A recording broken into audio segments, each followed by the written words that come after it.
Mon cher Wormwood, les propositions de dilettante que contient ta dernière lettre me montrent qu'il est grand temps de traiter à fond avec toi le sujet pénible de la prière. Tu aurais pu te dispenser de me faire la remarque que mon conseil relatif aux prières de ton protégé pour sa mère s'était avéré singulièrement malencontreux. Un neveu n'écrit pas ainsi à son oncle, ni un subordonné au sous-secrétaire d'un ministre. Ceci révèle chez toi une fâcheuse tendance à rejeter la responsabilité de tes bêtises sur le dos des autres. Il faudra que tu apprennes à porter toi-même la peine de tes erreurs.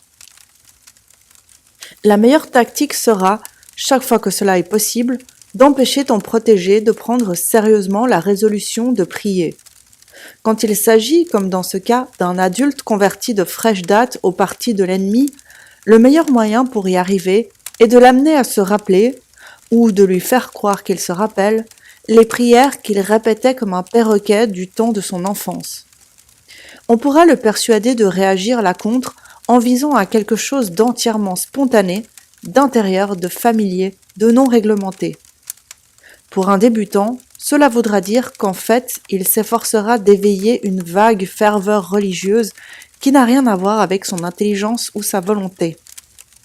Un de leurs poètes, du nom de Coleridge, disait qu'il ne priait pas en remuant les lèvres et en pliant les genoux, mais qu'il disposait son esprit à aimer, et qu'il s'abandonnait au sentiment de la supplication. Voilà exactement le genre de prière que nous voulons. Et parce qu'elle ressemble superficiellement à la prière silencieuse que pratiquent ceux qui ont mûri au service de l'ennemi, certains parmi les plus intelligents et les plus paresseux de nos protégés peuvent s'y laisser prendre assez longtemps. Du moins, peut-on les convaincre que la position physique pendant la prière est totalement indifférente. Car ils oublient toujours ce dont tu dois te souvenir constamment. Ce sont des animaux, et de ce fait, tout ce que fait leur corps affecte leur âme. C'est amusant comme le commun des mortels s'imagine que nous sommes sans cesse affairés à leur mettre des idées dans la tête, alors que c'est en empêchant certaines pensées d'y pénétrer que nous faisons le mieux notre travail.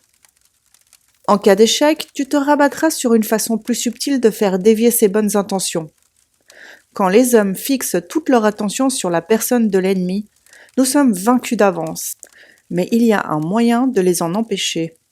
La façon la plus simple, c'est de détourner de lui leur regard et de les orienter sur eux-mêmes. Encourage-les à observer ce qui se passe dans leur fort intérieur et à essayer, par un effort de volonté, d'y faire naître certains sentiments.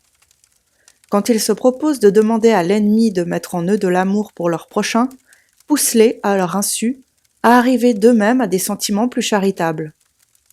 Quand ils comptent prier pour du courage, aide-les à se remonter eux-mêmes le moral. Quand ils prétendent implorer le pardon de l'ennemi, laisse-les s'efforcer de se sentir pardonnés.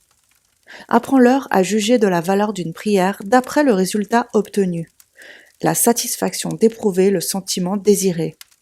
Et ne les laisse pas soupçonner à quel point ce résultat est variable, suivant qu'ils sont malades ou bien portants, fatigués ou reposés, à ce moment précis. Mais il ne faut pas croire que pendant ce temps, l'ennemi restera inactif. Chaque fois que quelqu'un prie, il y a le danger d'une intervention immédiate de sa part.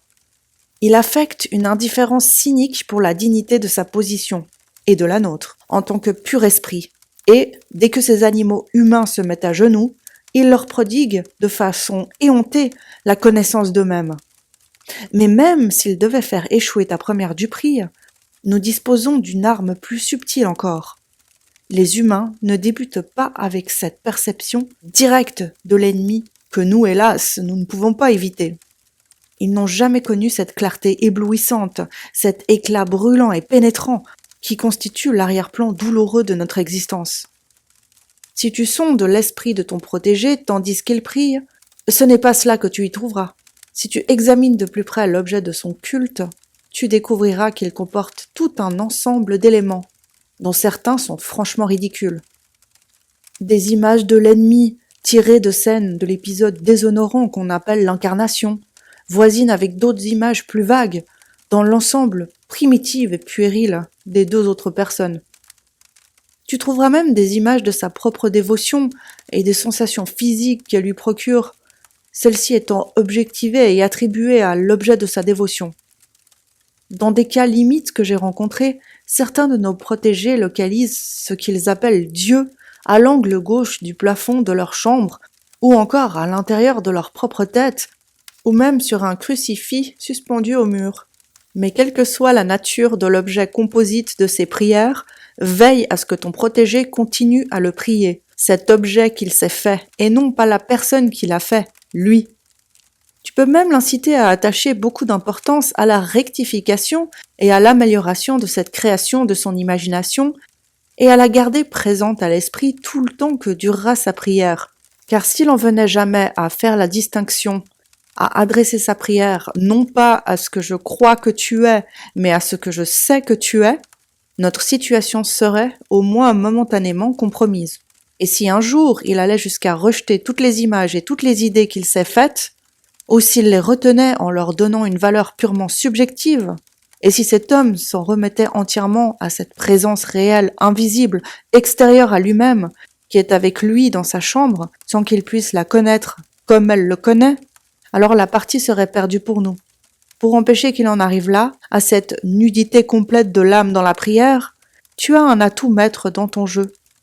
Les hommes eux-mêmes ne la désirent pas autant qu'ils veulent bien le croire, et ils ne s'attendent pas toujours à recevoir plus qu'ils n'ont demandé.